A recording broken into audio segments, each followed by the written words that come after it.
LinkedIn is just really essential when you are looking for a new opportunity, try to learn new things, or try to expand your professional network.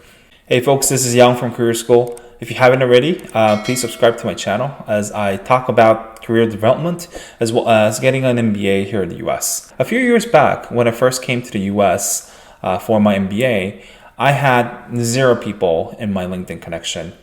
Now I have more than 4,000 people in my LinkedIn connection, and it has been a tremendous journey. LinkedIn is really essential, but I see a lot of people actually making mistakes while they're on the platform. So I want to share 5 things that you could avoid doing while you're on LinkedIn so that you can succeed on whatever you're trying to achieve, whether that's expanding your network or try to find a new opportunity. So let's jump right in. Number 1, not having a full profile. When I say full profile, it basically means that you would have a banner, you would have your profile picture, you would have your summary, and all your experiences in education filled into the LinkedIn profile.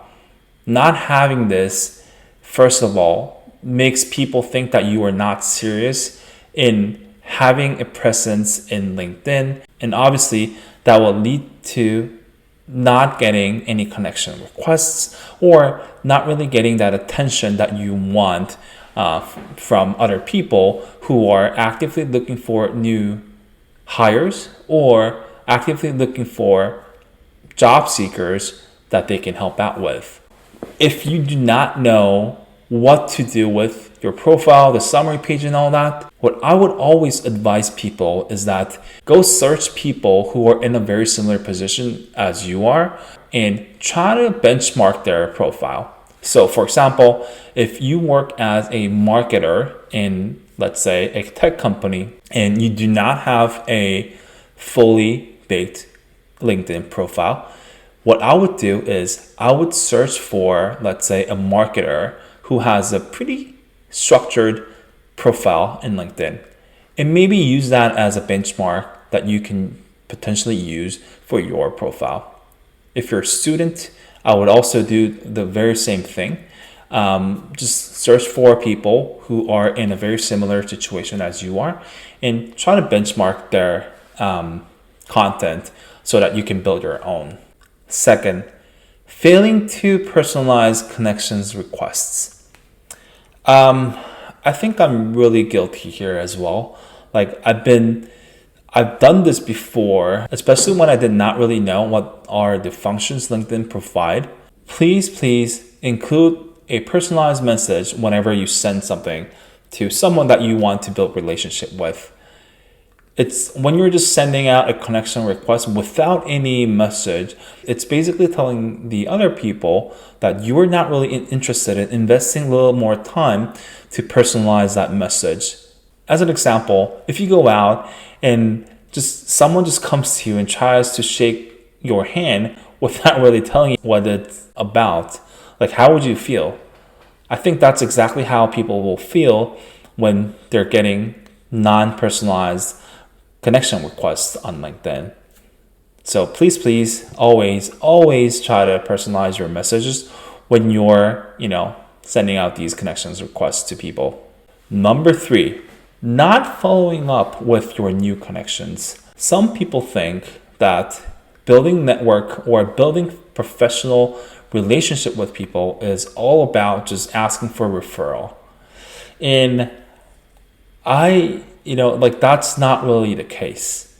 Like relationship, especially in a professional setting, is not a one-way street. It's just you can also be one day helping out these other person and vice versa.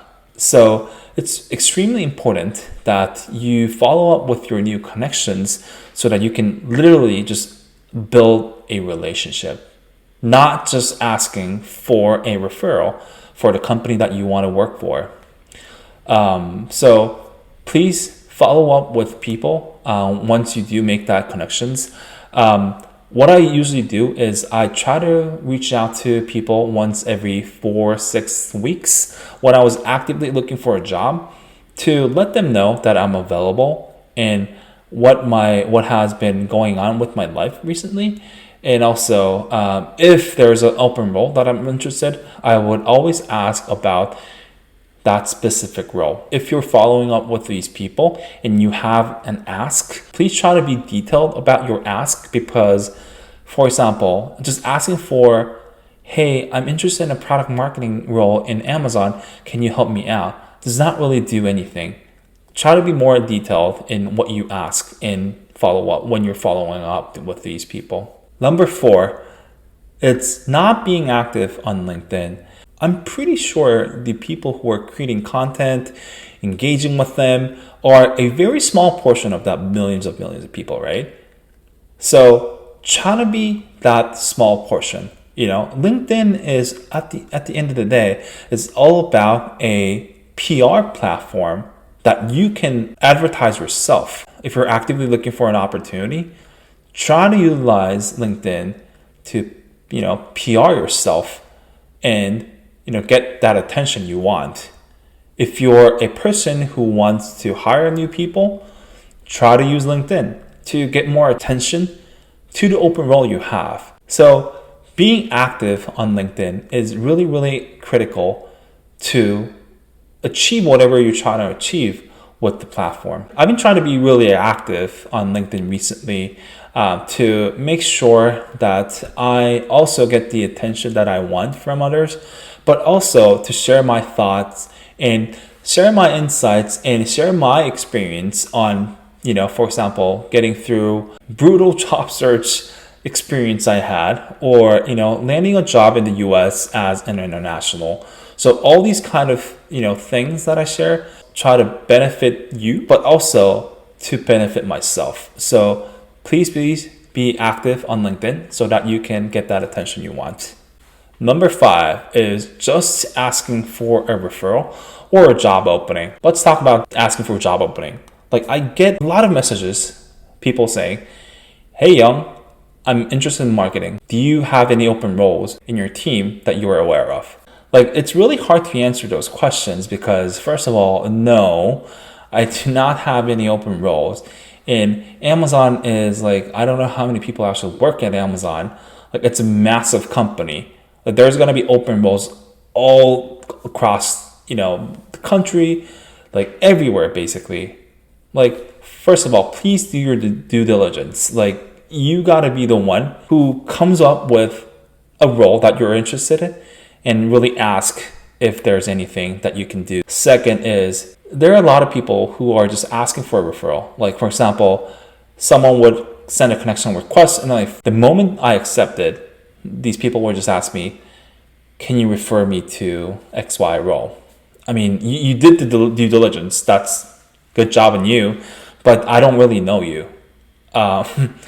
Although I try to be generous, it's just sometimes really hard to, think about ways to help you when you just ask me for a referral when I don't really know you. So before asking for help or a job referral, I would really recommend that you build a strong relationship with people, which will give you a better chance to succeed in whatever you were trying to achieve. It just all kind of boils down to building an actual relationship versus cold calling or cold messaging people that you see on LinkedIn. Another thing I want to mention is that job searching doesn't really happen in one or 2 days. Me as well, but a lot of my friends tell me that if you are looking for a job and if you want a new opportunity, it really takes you months, even years to actually get what you want. And networking is definitely a step within that whole process.